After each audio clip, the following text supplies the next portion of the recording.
ప్రపంచం మొత్తం ఏకమై వచ్చినా ఇజ్రాయెల్ ను ఓడించలేరా? కాస్త ఎక్కువ చేసి చెప్పినట్లేదు? లేదు.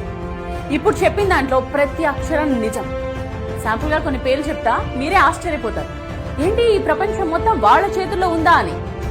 జీసస్ ఆఫ్ నజరత్ ఒక యూదుడు, ఆల్బర్ట్ ఐన్స్టీన్ ఒక యూదుడు, కార్ల్ మార్క్స్ ఒక యూదుడు, వ్యాక్సిన్ సూదిని కనిపెట్టింది ఒక యూదుడు, పోలియో వ్యాక్సిన్ కనిపెట్టింది, లుకేమియాకు మందు తయారు చేసింది, హెపటైటిస్ బి మందు కనుగొన్నది, micro processing chip, nuclear chain reactor, traffic lights, optical fibre cable, stainless steel, sound movies, telephone microphone, video tape recorder, polo company, Levi's jeans, Starbucks, Google, Dell computers, Oracle, Baskins and Robbins, Dunkin Donuts, CNN, ABC, Washington post.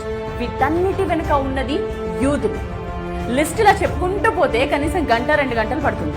మీరు ఏ రంగమైనా తీసుకోండి, యూదులు లేకపోతే అడగండి.